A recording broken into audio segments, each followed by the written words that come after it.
Hello everyone, good morning all of you. Welcome to maths वाला by Ranjeet Verma. आज हम basically बात करेंगे नेक्स्ट मल्टीपल चॉइस क्वेश्चन, जो कि बहुत ही बेहद मोस्ट इंपॉर्टेंट क्वेश्चन है। इस तरीके के क्वेश्चन काफ़ी ज़्यादा पेपर में पूछे जाते हैं, तो इसलिए आप इन्हीं क्वेश्चंस को बहुत ही ध्यान से और बारीकी से देखेंगे और अच्छे से क्वेश्चन के कॉन्सेप्ट को क्लियर करेंगे, क्योंकि सारे क्वेश्चन, हर एक क्वेश्चन इसमें बहुत ही बेहद इंपॉर्टेंट है। तो इसलिए चलिए सर शुरू करते हैं। क्वेश्चंस को ध्यान से मेरे भाई बहन लोग अच्छे से क्वेश्चन को समझेंगे। ओके, बहुत ही इंपॉर्टेंट क्वेश्चन है और ये लगभग बोर्ड में सारे क्वेश्चन आए हुए हैं, बस आप इसे ध्यान से देखिए और अच्छे से समझिएगा। क्वेश्चन ये कह रहा है कि an observer 1.6 metre tall is 20 metre away from a tower. ध्यान दीजिएगा, लेट सपोज मान लेते हैं कि एक ऑब्जर्वर है, ये आपका टावर हो गया। ये क्या हो गया? आपका टावर हो गया।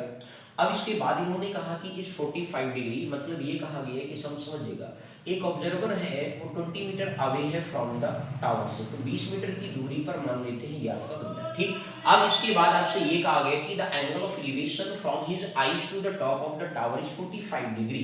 अब वो कितने टॉल है सर? 1.6 मीटर का टॉल बॉय है। तो अब यहाँ से किस तरीके से हमने बना लिया, क्लियर। अब इन्होंने कहा कि the height of the tower, the angle of elevation from his eye, eye मतलब यहाँ होगा, ठीक। आई इस तरीके से मान लीजिए सपोज ये आई हो गया।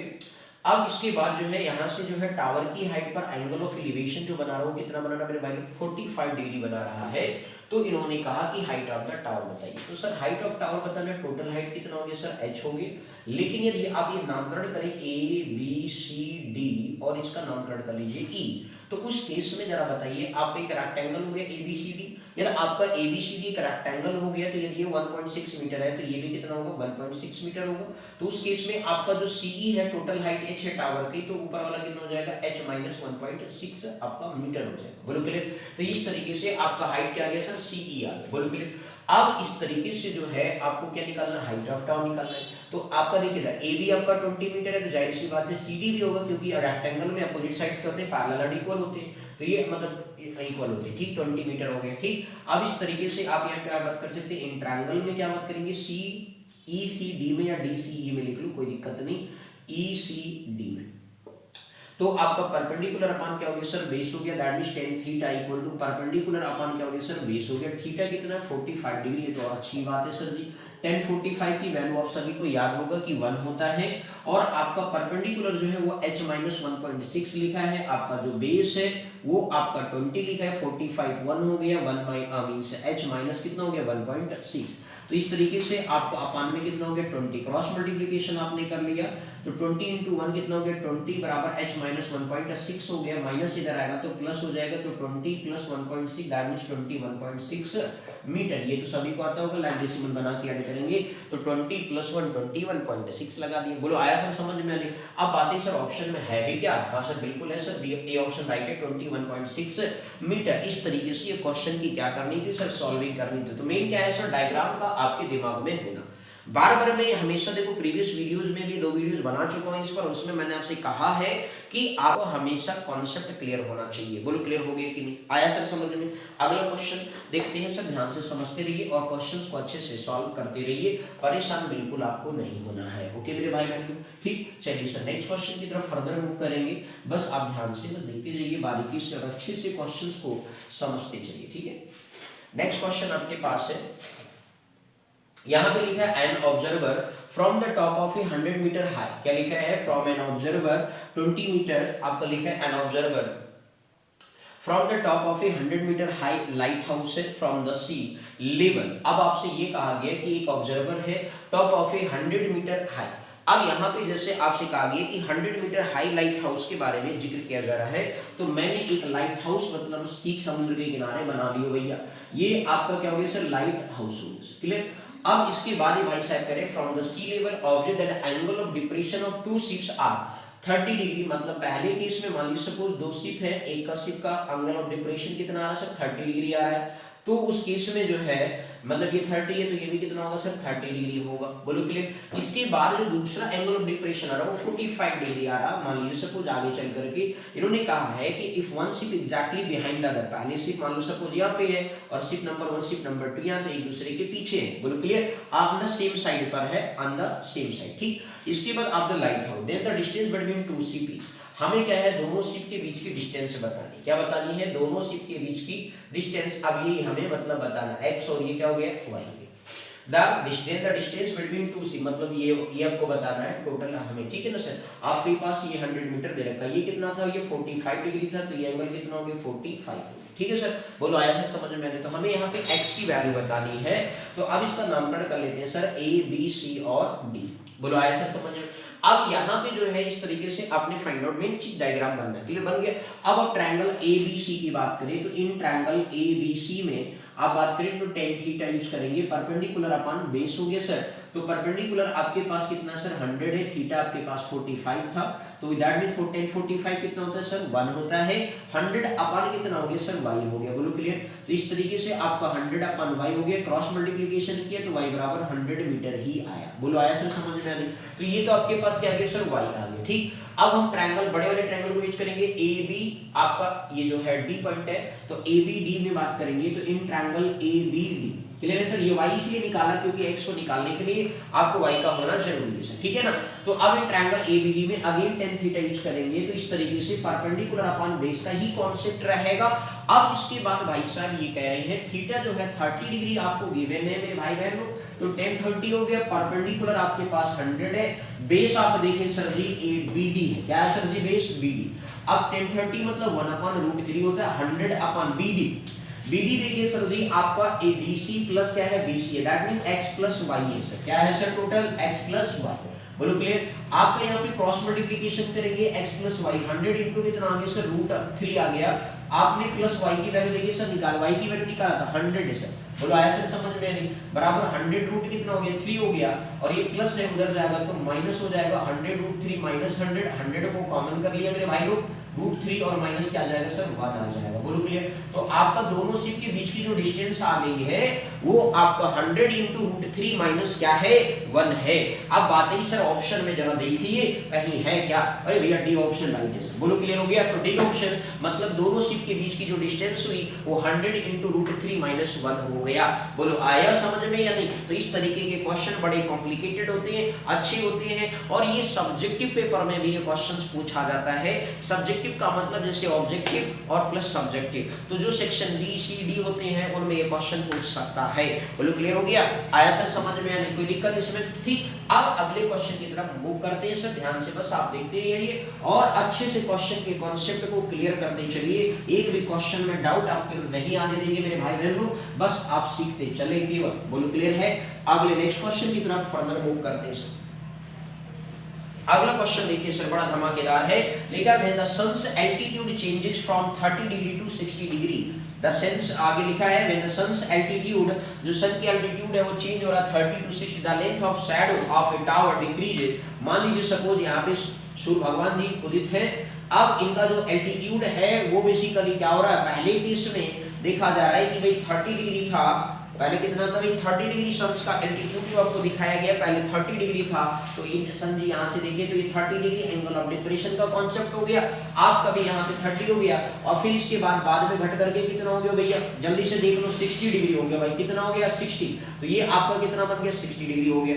अब इन्होंने कहा कि जो टावर से है लेंथ ऑफ जो शैडो बन रहा है इस तरीके से हॉरिजॉन्टल पे बने ग्राउंड पे, तो उस केस में 70 क्या होता है 70 मीटर डिक्रीज कर रहा है। तो उस केस में हमें ये बताना है what is the height of tower, तो ये टावर की हाइट को मान लेते हैं h, क्या मान लेते हैं सर, टावर की हाइट को हमने क्या मान लिया h मान लिया। Okay sir clear, a b c और d क्लियर है मेरे भाई बहन लोग, और कुछ तो नहीं दिया है, नहीं भैया कुछ नहीं दिया, ठीक। अब चलिए सर शुरुआत करते हैं, इन ट्रायंगल ABC में बात करते हैं। ट्रायंगल ABC में आप देखेंगे तो उस केस में आपके पास क्या बनेगा सर tan थीटा बनेगा, परपेंडिकुलर आपके पास है अपन बेस हो गया, फार्मूला लिख लिया पहला काम। थीटा कितना भैया 60 डिग्री है, लिख लिया भैया। परपेंडिकुलर कितना है h, यही निकालना है। BC आपके पास सर जी हमको नहीं पता, क्लियर है। तो आपका tan 60 कितना होता है √3 होता है, h अपन कितना आ गया BC, तो दैट मींस BC की वैल्यू क्या आ गया सर h अपन √3 आ गई, इसी क्वेश्चन नंबर 1 में। बोलो क्लियर हो गया। अब इसके बाद ट्रायंगल ABD में बात करेंगे, अगेन वही सेम डायग्राम है tan थीटा। आपका ट्रायंगल ABD में आप बात कर रहे हैं सर जी, ABD में बात करें तो उस केस में आपके पास परपेंडिकुलर अपन अगेन बेस करेंगे, थीटा यहाँ पे कितना सर 30 डिग्री बना हुआ है, तो इस तरीके से tan 30 डिग्री हो गया। परपेंडिकुलर आप देखिए तो हाइट h है, और यहाँ पे देखिए सर BD आपका बेस है, और जो ये BD है वो दो चीजों से मिलकर बना 70 प्लस आपका जो प्लस BC सर, क्लियर है। और अपान में क्या आ गया सर, tan 30 डिग्री हो गया। वैल्यू पुट करिए, tan 30 की वैल्यू कितना होगा, 1/√3। अब क्रॉस मल्टीप्लिकेशन करिए तो 70 प्लस BC की वैल्यू कितना है सर, h/√3। बोलो क्लियर है मेरे भैया लोग, पहले इक्वेशन से रख दिया, ठीक। अब यहाँ पे कितना हो गया, h√3 हो गया। एलसीएम टेक करिए तो 70√3 प्लस आपका h/√3 equal to √3 into h। बोलो आया सर समझ में, यानी क्रॉस मल्टीप्लिकेशन आपने कर लिया मेरे भाई बहन, तो 70 आपके पास √3 हो गया प्लस h हो गया, √3 इंटू √3 3h हो गया, प्लस h होकर भगा दो भाई जल्दी से, तो आपके पास 3h माइनस h हो गया। दैट मीन्स आपके पास क्या आ गया सर, √2h आ गया। दैट मीन्स h बराबर कितना गया, 70√3/2, 2 1 जा 2, आपको पता ही 35 गुना होता है ना भैया लोग, तो 35 रूट क्या आ गया सर, 3 मीटर आपके पास बन करके आ गया सर जी। बोलो क्लियर हो गया कि नहीं। तो हाइट जो आपके पास बन करके आया सर वो 35√3 मीटर आ गया। तो आपको जो चीज फाइंड आउट करना रहे उसको हमेशा इस तरीके से सॉल्व करेंगे, क्लियर हो गया। जो नहीं निकालना उसको साइड मार देंगे। आ गया सर समझ में, बोलो क्लियर है। तो ये काफी बेहतरीन क्वेश्चन था, इसलिए इसे आप अच्छी तरीके से समझ लेंगे। और ये बेसिकली प्रीवियस ईयर के पेपर में पूछे गए क्वेश्चंस हैं, ये बात आपको ध्यान में रखनी है मेरे भाई बहन लोग। प्लीज बिलीव, आई बात समझ में, बिलीव करोगे तभी चमत्कार होगा, नंबर अच्छे मार्क्स मिलेंगे। बोलो क्लियर हो गया भाई बहन, आई बात समझ में। अब अगले क्वेश्चन की तरफ प्रदर्शन करते हैं। क्वेश्चन नंबर 4 के बारे में जिक्र करेंगे। सारे क्वेश्चन अच्छे हैं, बस आप इन्हें बारीकी से अच्छे से देखते चलिए और क्वेश्चन को अच्छे से समझते चलिए मेरे भैया बहना जी लोग। क्लियर हो गया। आगे नेक्स्ट क्वेश्चन देखिएगा सर। अगला क्वेश्चन अभी बड़ा अच्छा सा क्वेश्चन है और धमाकेदार क्वेश्चन है, बहुत ही इंपॉर्टेंट क्वेश्चन है। ये ऑब्जेक्टिव भी और सब्जेक्टिव भी। क्लियर है, चलिए देखिए सर। लिखा है from the top of something, from the top of A Cliff. अब मान लीजिए टॉप ऑफ क्लिफ, क्लिफ ऐसे मान लीजिए कुछ बना लेते, ठीक है। एक साइड ये टॉप ऑफ क्या हो गया सर, ये क्लिफ हो गया। क्या हो गया सर, ये क्लिफ, ठीक। अब इसके 30 मीटर हाई है। कितना है क्लिफ, ये 30 मीटर। The angle of elevation of the top of a tower from cliff, the angle of elevation of the top of a tower। Tower तो इधर है भैया, मान लीजिए टावर इधर एक तरफ हो गया, ठीक। टावर हो गया एक तरफ। From cliff top is found to be equal to the angle, मतलब कि ये कहा गया, मान लीजिए हम मिला देते, तो ये टावर का टॉप हो गया, ये क्लिफ का टॉप हो गया, तो उस पर जो एंगल ऑफ एलिवेशन बन रहा है वो थीटा बन रहा है। फिर कह रहा है equal to the angle of depression of the foot of the tower. Foot मतलब आप देखिए सर, इस क्लिफ के लिए ये क्या हो गया, पैरेलल लाइन हो गया, और डिप्रेशन आप दिखाएंगे तो ये एंगल क्या हो गया सर, थीटा हो गया। ऐसा भी ये क्वेश्चन कह रहा है, मैं नहीं कह रहा हूं सर, बोलो क्लियर है कि नहीं। आपसे ये कहा गया सर एक तरफ क्लिफ की हाइट है 30 मीटर हाई है सर, कितना है 30 मीटर हाई है, और उधर एक तरफ क्या है, टावर हो गया। क्लियर हो गया। अब उसके क्लिफ के टॉप से जो है टावर के टॉप पर जो एंगल ऑफ एलिवेशन बन रहा है, और जो एंगल ऑफ एलिवेशन मतलब क्लिफ के टावर से फुट ऑफ टावर पे बन रहा है डिप्रेशन, वो आपस में इक्वल है, मान लेते हैं वो थीटा एंगल है। बोलो क्लियर हो गया। आया सर समझ में, यानी डायग्राम क्लियर। तो ये थीटा है, अल्टरनेट इंटरएंगल से ये भी क्या होगा सर, थीटा एंगल होगा। बोलो आया सर समझ में। इन्होंने भाई साहब ने कहा कि the height of the tower बताइए, तो हाइट ऑफ टावर का मतलब क्या हुए, h मान लेते हैं सर जी। ये आप देखिए सर ABCD नामकरण कर लो भैया जल्दी से, ABCDE, क्लियर। अब यहाँ पे आपने इस तरीके से डायग्राम को फॉर्मेशन कर लिया मेरे भाई बहन लोग। अब आप यहाँ पे हाइट ऑफ टावर आपको निकालना है, क्लियर। तो मान लेते सर देखो टोटल हाइट h है, ये 30 है, तो ये कितना होगा सर 30 मीटर ही होगा। अब आप बताओ AB कितना होगा, h माइनस कितना होगा सर 30 हो जाएगा ना भाई। टोटल हाइट h है तो h माइनस 30 हो गया, ठीक। अब इसके बाद चलिए सर सॉल्व करेंगे इसके बाद। अब पहला ट्रायंगल हम टेक करेंगे सर CED। इन ट्रायंगल किस में बात करेंगे, CED बेस से शुरू करेंगे, तो CED। और इसे पहले चाहिए करो, उससे कोई दिक्कत नहीं, ठीक है ना। तो CED की बात करें तो इस तरीके से tan थीटा आपके पास क्या होगा सर, परपेंडिकुलर अपॉन क्या होता है, बेस होता है। परपेंडिकुलर कितना है सर, CE है, और CE की वैल्यू कितना है सर 30। DE आपको निकाल लेते हैं सर, थीटा तो थीटा ही है। बोलो क्लियर। तो अब इस तरीके से tan थीटा 30 अपॉन क्या आ गया सर, DE आ गया, क्लियर है। तो यहाँ से DE की वैल्यू यदि आपको देखें तो 30 अपॉन कितना आ गया, tan थीटा की। इस इक्वेशन नंबर बना लेते हैं, ठीक है। अब इसके बाद सर DE आपके पास जो आ गया, ठीक। अब ट्रायंगल ABC की बात करेंगे। इन ट्रायंगल ABC में बात करें तो यहाँ पे भी हम tan थीटा ही यूज करेंगे, परपेंडिकुलर अपॉन बेस की बात करेंगे सर, tan थीटा AB।